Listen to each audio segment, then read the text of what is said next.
Hello students, welcome to the next video lecture. RDBMS start किया हमने, ठीक है। इसमें बहुत सारी चीज़ें कवर हो चुकी है। नेक्स्ट चलते हैं हम।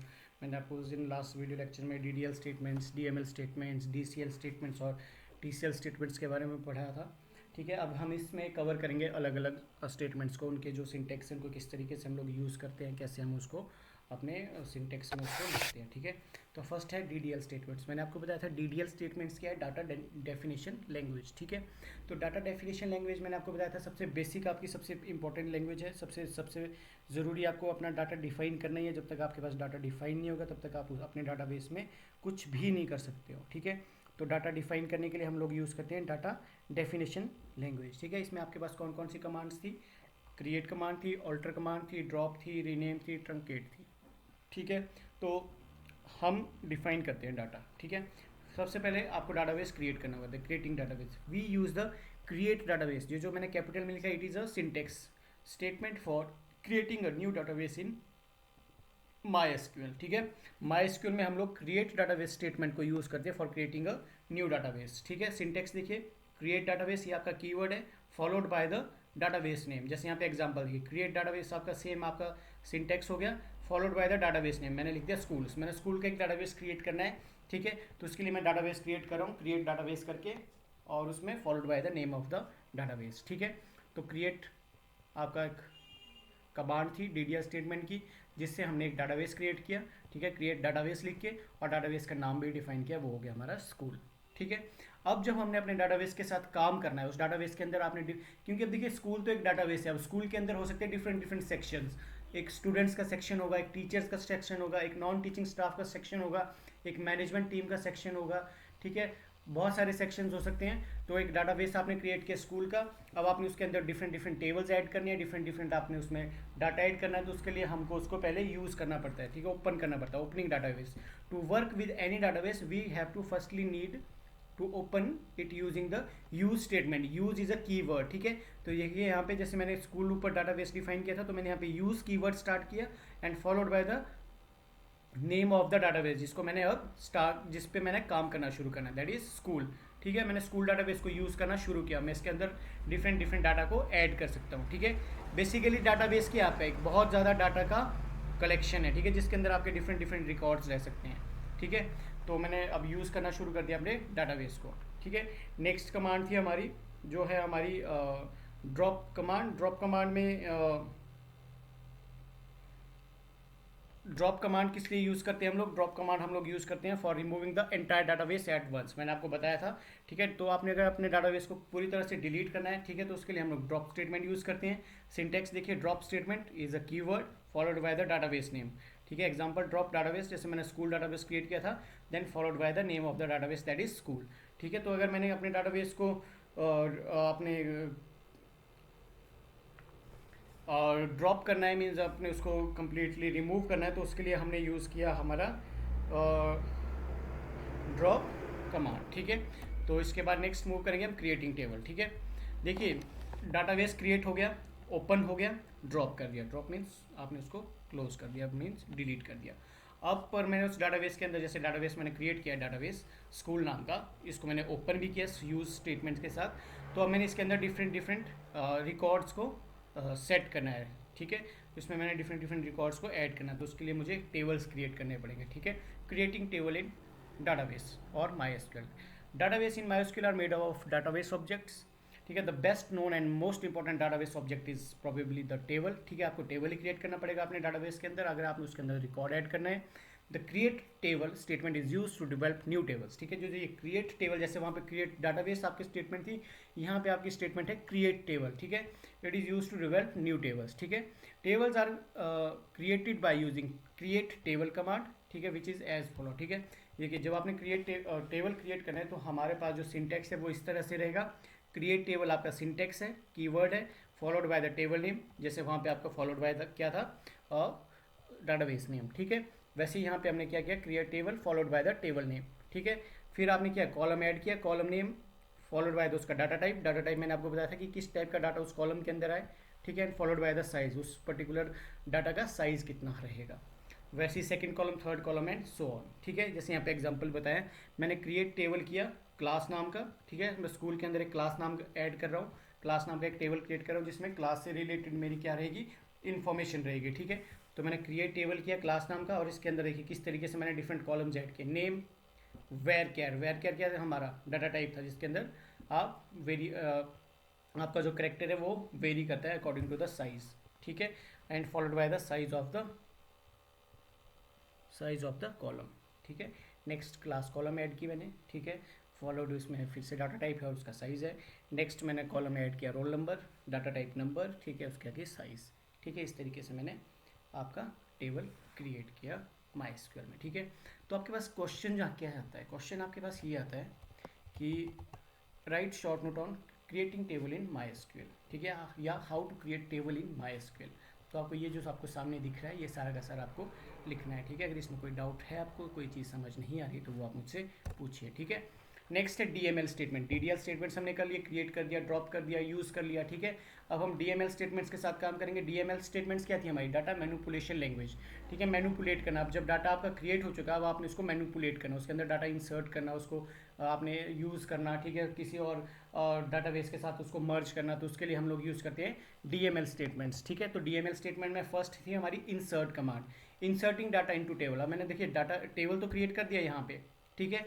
अब नेम, क्लास, रोल नंबर तो कॉलम्स आ गए, लेकिन इसके अंदर अब मैंने डाटा एंटर कैसे करना है, तो उसके लिए हम लोग यूज़ करते हैं DML स्टेटमेंट, और DML स्टेटमेंट के अंदर हम लोग यूज़ करेंगे inserting data into the table, ठीक है। तो inserting data into the table, इसमें हम लोग यूज़ करेंगे insert into command, ठीक है। the SQL insert into command और statement is used to add new row of table, add new row of data to the table in the database, ठीक है। देखिए आपने तो कॉलम क्रिएट किए, लेकिन जब हम डाटा इंसर्ट करते हैं वो करते हैं हम लोग रो वाइज, ठीक है। तो रो वाइज हम लोग क्या करते हैं, डाटा एंटर करते हैं। सिंटेक्स देखिए, syntax there are two basic syntax, first is insert into command which are shown as below, ठीक है। इंसर्ट इनटू, ठीक है, इंसर्ट इनटू आपके कीवर्ड है, followed by the table name, जिसमें आपने insert into followed by the table name, table name क्या था मेरा, क्लास, ब्रैकेट के अंदर कॉलम 1 जैसे नेम, सेकंड क्या था आपका क्लास, थर्ड क्या थी रोल नंबर, क्लोज जैसे 3 कॉलम जाके आपको डैश डैश लगाने की जरूरत नहीं है। वैल्यूज, वैल्यूज कॉलम 1 नेम था तो आपकी वैल्यू 1 की आएगी, जैसे नेम मान लो अमित। सेकंड कॉलम 2, कॉलम 2 हमारी क्लास थी, क्लास फॉर एग्जांपल +2, ठीक है। Third roll number for example मेरा 101, तो मैं यहाँ लिखूंगा 101 ब्रैकेट क्लोज, दैट इज, ठीक है। तो इस तरीके से जो मेरा क्लास नाम का टेबल है उसके अंदर वैल्यूज एंटर होगी डिफरेंट कॉलम्स में, ठीक है। अब अगर आपने किसी कॉलम में वैल्यू एंटर नहीं करनी तो आप यहाँ पे उसको स्पेसिफाई ना कीजिए, ठीक है। जैसे कॉलम 1, कॉलम 2 के जब जहाँ पे वैल्यू होगी वहाँ पे उसको आप ब्लैंक छोड़ दीजिए, ठीक है। उस तरीके से आप डाटा को एंटर कर सकते हैं अपने डाटाबेस के अंदर यूजिंग द DML स्टेटमेंट, और DML स्टेटमेंट में भी इंसर्ट इनटू कमांड, ठीक है। तो इंसर्ट इनटू कमांड किस लिए यूज़ की हमने, अपने डाटाबेस में जो आपने टेबल क्रिएट किया है उसके अंदर डाटा को इंसर्ट करने के लिए, ठीक है। तो ये था आपका इंसर्ट कमांड, ठीक है। अब आती है हमारी सेलेक्ट कमांड। सेलेक्ट कमांड किस लिए यूज़ करते हैं हम, select command is use to select data from a database. अब जब हमने डाटा इंसर्ट कर दिया तो आपने वहाँ से डाटा को सेलेक्ट करना है। सेलेक्ट करने का पर्पस हो सकता है कि आप अपने डाटा को चेक कर रहे हो, सेलेक्ट करने का पर्पस हो सकता है आप अपने डाटा को किसी और डाटाबेस के साथ मैच कर रहे हो, या उसको आप चेक कर रहे हो, या उसको आपने किसी और डाटाबेस के साथ मर्ज करना है, तो उसके लिए हम लोग यूज़ करते हैं select statement. Select is a command, the select statement is use to select database, select the data from a database. The data returned is stored in a result table called the result set, ठीक है। आप इसको किसी और table में भी save करके रख सकते हो जिसको आप लोग बोलते हैं रिजल्ट सेट, ठीक है। कई बार ये आपके ट्रू फॉल्स में लाइन आती है, ठीक है, कि जैसे data return is using select statement in a result table is called result set, ठीक है। तो इस तरीके से ये आपके ट्रू फॉल्स में भी पूछी जा सकती है लाइंस, ठीक है। तो इसका सिंटेक्स देखिए, select column 1 column 2 from table name, ठीक है। अब यहाँ से आप कॉलम 1 कॉलम 2 को स्पेसिफाई कर सकते हैं, जैसे select name and roll number, जैसे name comma roll number from class, ठीक है। तो आपको सिर्फ नेम, आपको डिस्प्ले होगा वो आपको डिस्प्ले होगा नेम एंड रोल नंबर, ठीक है। तो ये हमारा सेलेक्ट स्टेटमेंट के साथ है। और सेलेक्ट स्टेटमेंट में एक और आप लिखते हो select star from the table. जब आप select star from the table लिखते हैं दैट मीन्स कि आप क्या कर रहे हो, आप अपने डाटाबेस में जितने भी कॉलम्स हैं उन सबको क्या कर रहे हो, डिस्प्ले कर रहे हो, सबका आप डाटा चेक कर रहे हो, ठीक है। तो जब आपने सारे के सारे कॉलम्स को चेक करना तब तो हम स्टार लगाएंगे डायरेक्टली, ठीक है, उसमें आपको कॉलम्स को डिफाइन करने की ज़रूरत नहीं कि आपने ये कॉलम देखने हैं। अगर आपने स्पेसिफिक कॉलम्स को चेक करना है तो उसके लिए हम लोग लिखते हैं select followed by the column name, ठीक है, second column name, third column name from the table name, ठीक है। तो ये हो गया हमारा सिलेक्ट स्टेटमेंट। और सिलेक्ट स्टेटमेंट में भी 3 तरीके से हम लोग उसको यूज़ करते हैं। फर्स्ट है सिलेक्शन, सिलेक्शन में हम लोग डाटा रिट्राइव करते हैं रो वाइज, प्रोजेक्शन, प्रोजेक्शन में हम लोग डाटा रिट्राइव करते हैं कॉलम वाइज, और जॉइन में हम लोग क्या करते हैं, डाटा को ज्वाइन करते हैं यूजिंग द ज्वाइन स्टेटमेंट, ठीक है। 2 टेबल्स को ज्वाइन करने के लिए या 2 डाटाबेस को आपस में ज्वाइन करने के लिए हम लोग ज्वाइन स्टेटमेंट को यूज़ करते हैं using with the select statement, ठीक है। तो ये था हमारा सिलेक्ट स्टेटमेंट। नेक्स्ट है यूजिंग अर्थमेटिक ऑपरेटर, ठीक है। अब देखिए, जब आपके पास कोई डाटा सेलेक्ट स्टेटमेंट के साथ डिस्प्ले हो रहा है, ठीक है, और आप उसको किसी और टेबल में सेव कर रहे हो, तो आप चाहते हो कि जो भी आपके डाटाबेस है उसमें कुछ आप एडिशन करो, सब्ट्रैक्शन करो, या कोई चीज़ आप टेम्परली चेक करना चाहते हो। जैसे हो सकता है किसी की सैलरी आप जैसे जो आपके ऑर्गेनाइजेशन है, कंपनीज है, उसमें आप चेक करना चाह रहे हो कि अगर आप सबकी सैलरी को बाय 1000, बाय 10,000, बाय 2000 इंक्रीज करते तो आपके पास क्या सबकी सैलरीज बनती है। तो उसके लिए हम लोग यूज़ करते हैं अर्थमेटिक ऑपरेटर्स, ठीक है। देखिए, अर्थमेटिक ऑपरेटर में एग्जाम्पल बताता हूँ। जैसे यहाँ पे देखिए, select name comma marks plus 26 from the class. अब हो सकता है मैंने क्लास नाम का जो टेबल है उसके अंदर एक मार्क्स नाम का कॉलम बनाया है जिसमें सब बच्चों के मार्क्स हैं, ठीक है। लेकिन मैं चाहता हूँ कि सब बच्चों को 26 मार्क्स क्या मिल जाए, बोनस मिल जाए। तो मैं क्या करता हूँ, सेलेक्ट करता हूँ वहाँ से नेम को और मार्क्स को, मार्क्स के साथ लिख लेता हूँ प्लस 26, मीन्स उनके जो एग्जिस्टिंग मार्क्स हैं उसमें ऑटोमेटिकली यहाँ से 26 ऐड हो जाएगा फ्रॉम द क्लास टेबल, ठीक है। क्लास टेबल से वो रिट्राइव होगा और मुझे जब डिस्प्ले होगा तो वो जो नेम होंगे, नेम डिस्प्ले होंगे followed by their marks, but these marks और those marks will be increase by 26, ठीक है। तो जो 26 इंक्रीज करके जो मार्क्स वहाँ पे उनके बनते हैं वो मुझे वहाँ पे डिस्प्ले होंगे, ठीक है। तो ये होगा हमारा यूजिंग अर्थमेटिक ऑपरेटर। वो आप एडिशन कर सकते हो, सब्ट्रैक्शन कर सकते हो, मल्टीप्लिकेशन कर सकते हो और डिवीजन कर सकते हो, ठीक है। तो आप अर्थमेटिक ऑपरेटर्स को भी यूज़ कर सकते हो विद द सेलेक्ट स्टेटमेंट, ठीक है। नेक्स्ट है आपका डिस्टिंक्ट कीवर्ड, ठीक है। तो इस तरह से आपको छोटे छोटे नोट्स आते हैं लिखने के लिए। डिस्टिंक्ट कीवर्ड क्या होता है, जब हम लोग सेलेक्ट कीवर्ड को यूज़ करते हैं, ठीक है, तो हो सकता है जैसे कि मार्क्स है, आपके मार्क्स हो सकता है कि 3, 4 या 5 स्टूडेंट्स के मार्क्स सेम हो, ठीक है। लेकिन आप चाहते हो कि आपने सिर्फ डिस्टिंक्ट ही देखने, सबके मार्क्स जो है, जो उनके मार्क्स है वो सबके मार्क्स नहीं देखने, लेकिन जो एक मार्क्स की कैटेगरी की कौन कौन से मार्क्स बच्चों के आए हैं वो देखना। तो उसके लिए हम लोग यूज़ करते हैं डिस्टिंक्ट कीवर्ड, ठीक है। जैसे यहाँ पे सैलरी है, ठीक है, select distinct salary from the employ.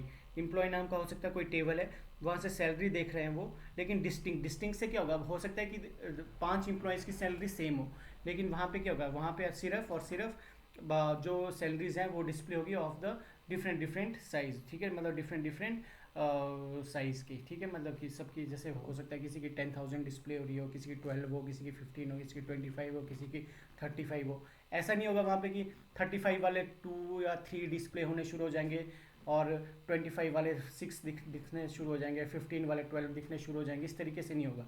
जो आप डिस्टिंक्ट कीवर्ड यूज़ करते हैं तो डिस्टिंक्ट डाटा आपको डिस्प्ले होता है, ठीक है। मीन्स वो आपस में डुप्लीकेट डाटा जो भी होगा उसका वो डिस्प्ले नहीं करेगा उस कॉलम में, ठीक है। तो ये होगा डिस्टिंक्ट कीवर्ड का काम। नेक्स्ट है आपका डिस्क्राइब स्टेटमेंट।